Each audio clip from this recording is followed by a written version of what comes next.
नमस्कार साथियों, हिंदी नेट शाला चैनल में आप सभी का पुनः हार्दिक अभिनंदन है। आप सभी जानते हैं अपने इस चैनल पर हम हिंदी की उच्च स्तरीय प्रतियोगी परीक्षाओं की तैयारी करते हैं। इसी तैयारी के क्रम में हम पढ़ रहे हैं राम स्वरूप चतुर्वेदी जी द्वारा लिखित वर्तमान की बहुचर्चित पुस्तक हिंदी साहित्य और संवेदना का विकास। आप चाहे भारतवर्ष के किसी भी राज्य से असिस्टेंट प्रोफेसर की तैयारी कर रहे हों, राज्य पात्रता परीक्षाएं जैसे सेट वगैरह की तैयारी कर रहे हों, या विश्वविद्यालय में प्रवेश की परीक्षाओं की तैयारी कर रहे हैं, पीएचडी के एंट्रेंस के लिए कर रहे हैं, अथवा आप नेट परीक्षा देने जा रहे हैं, यह पुस्तक आपके लिए उपयोगी सिद्ध होगी।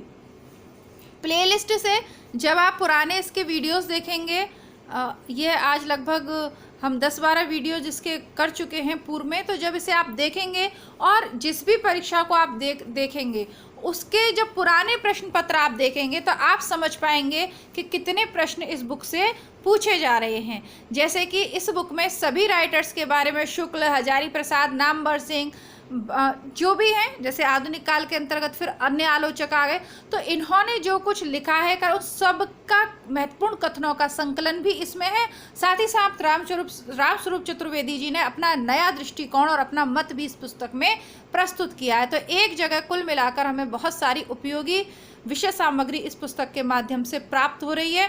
तो आज का हमारा जो प्रकरण रहेगा वह रहेगा जायसी। कल हमने कबीर को पढ़ा था, आज हम जायसी के विषय में राम स्वरूप चतुर्वेदी जी क्या सोचते हैं उसको देखेंगे।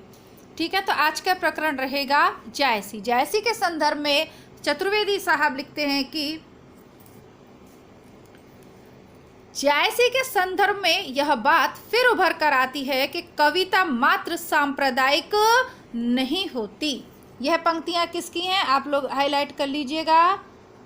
ये पंक्तियां हैं राम स्वरूप चतुर्वेदी जी की। मुसलमान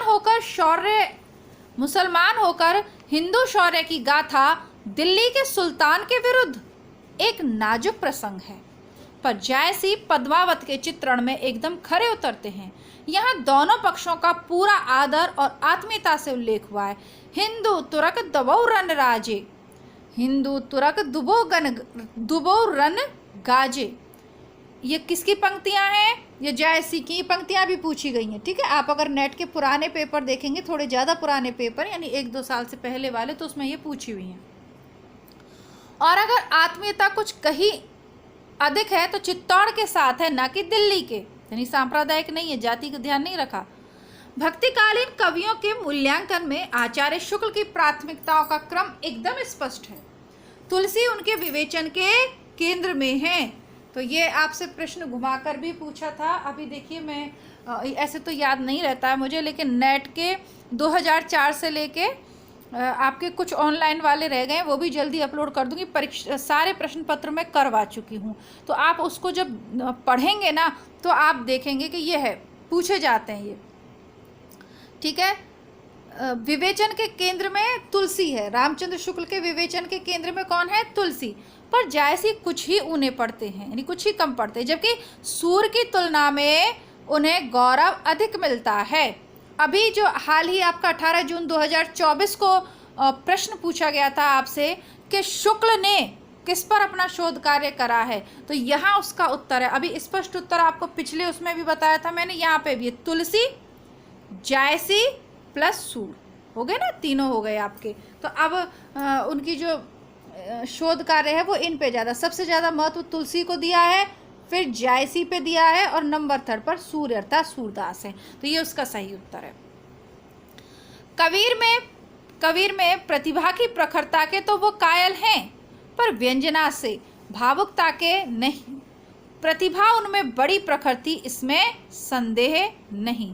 तो ये कथन किसका है कि प्रतिभा उनमें बड़ी प्रखरती? ये शुक्ल का कथन है। शुक्ल की बुक में हम पढ़ चुके हैं, पर फिर भी आप में से बहुत से विद्यार्थी ऐसे होंगे जो चैनल पर पहली बार हैं, वीडियो को पहली बार देख रहे हैं, तो मैं बता दूं आपको, आचार्य रामचंद्र शुक्ल की पुस्तक प्रमुख कथनों के साथ कौन से पूछे गए हैं, किनकी पूछे जाने की संभावना है।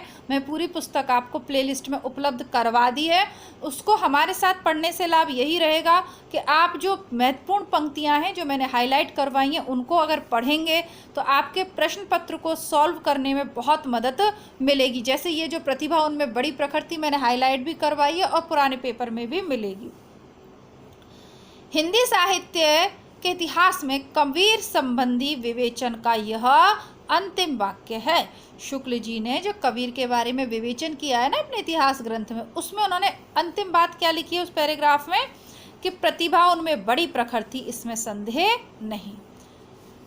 आगे जो है चतुर्वेदी जी लिखते हैं जायसी के विषय में कि जायसी की प्रमुख कृति पद्मावत की रचना प्रक्रिया की संवेदनशील विश्लेषण कई समर्थ समीक्षकों द्वारा हुआ है।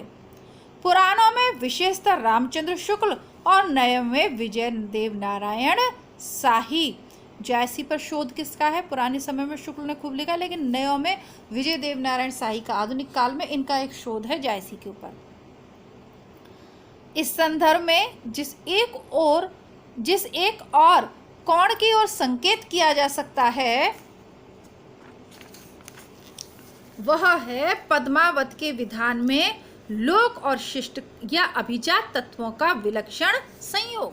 कैसे? इसको आगे समझाएंगे। ये भक्तिकालीन रचना प्रक्रिया के ऐतिहासिक विवेचन में इस बिंदु का महत्व कुछ और बढ़ जाता है। लोक रचना में भाषा का कम से कम सृजनात्मक रूप अपेक्षित है, अभिजात में अधिकतम।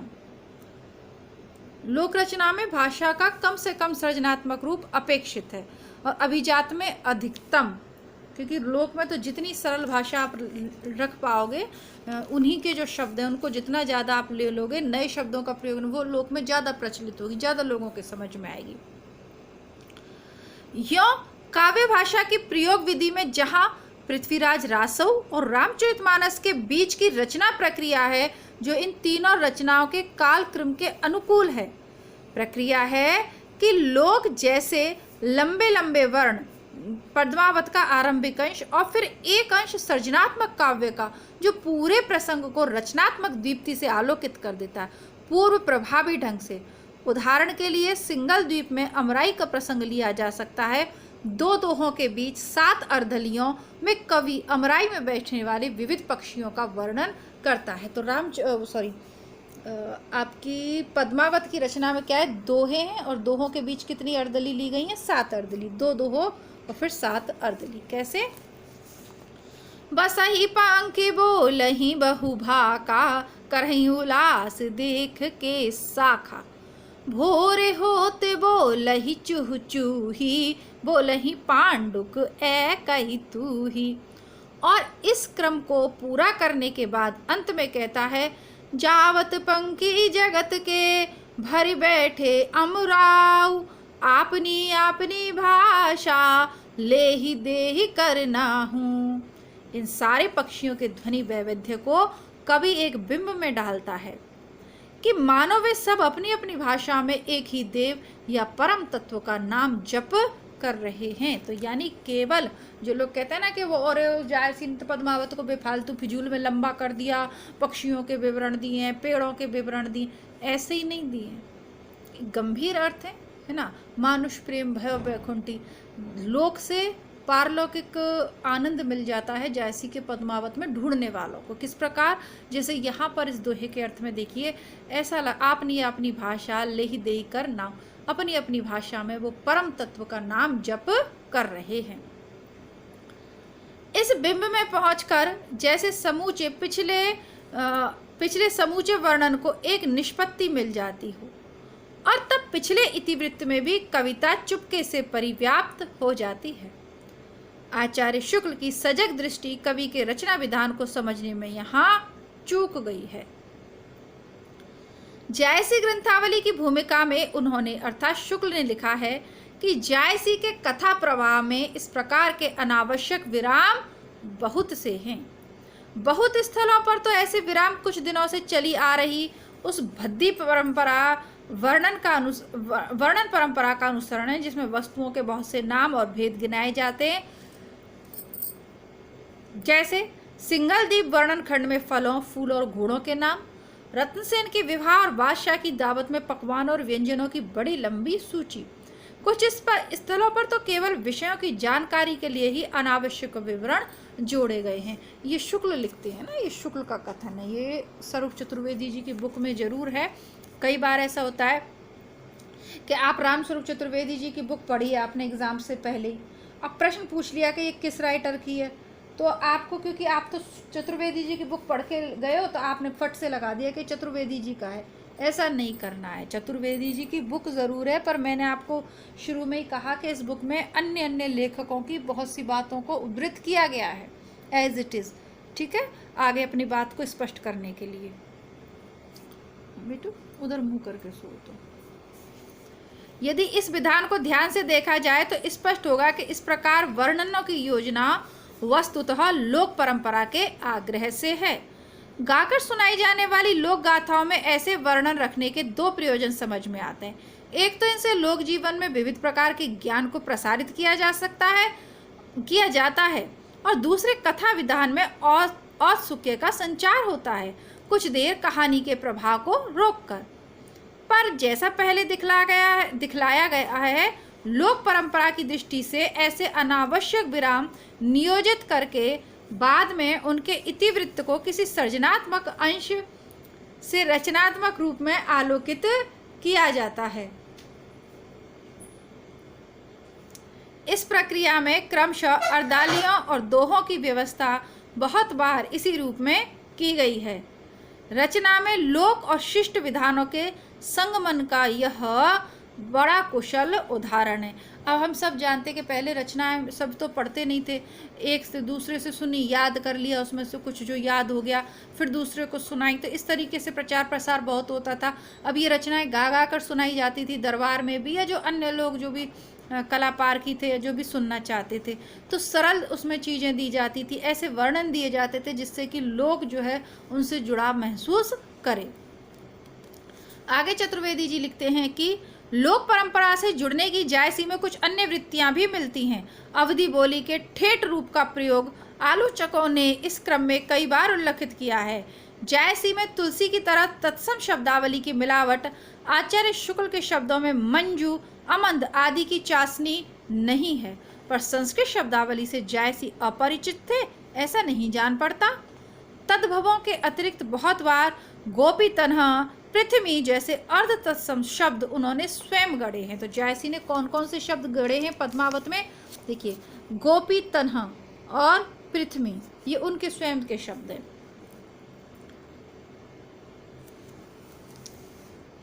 काव्य भाषा को मनवांछित संस्कार देने के लिए इस प्रकार की शब्दावली लोक बोली से ही ली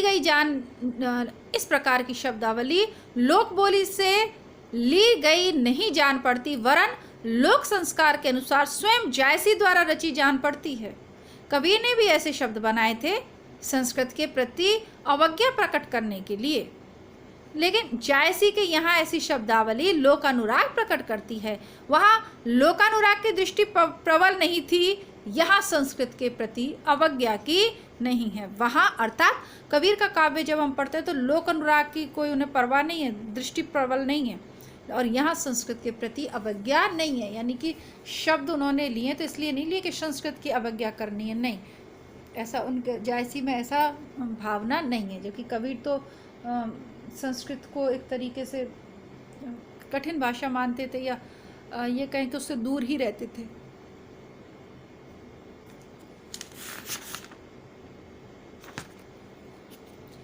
पद्मावत के कथा विधान में सर्ग जैसे विभाजन को अस्वीकार करके लगातार वर्णन क्रम को चलाना आलोचकों द्वारा फारसी मसनवी शैली का प्रभाव माना गया है।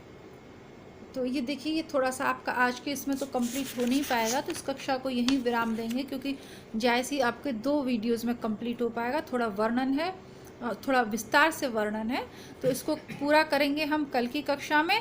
तब तक के लिए प्लेलिस्ट से आप जो प्रैक्टिस सेट्स हम सॉल्व करवा रहे हैं, एक्चुअली आधुनिक काल के जो प्रैक्टिस सेट हैं आपको मिल जाएंगे, जो आपकी आगामी सभी परीक्षाओं के लिए उपयोगी हैं। तो ज़रूर प्लेलिस्ट चेक करें। चैनल पे नए हैं तो चैनल हिंदी नेटशाला, और इसी चैनल का दूसरा भाग है हिंदी बुकशाला, जहां आपके सिलेबस के नाटक, निबंध, उपन्यास, कहानियाँ, पुस्तकें जो भी लगी हुई हैं सब उपलब्ध हैं। इस चैनल की प्लेलिस्ट में भी उपलब्ध हैं, और जो यहाँ उपलब्ध नहीं है वो वहाँ आपको मिल जाएंगी। तो कृपया करके हिंदी नेटशाला और हिंदी बुकशाला की प्लेलिस्ट एक बार ज़रूर चेक करें।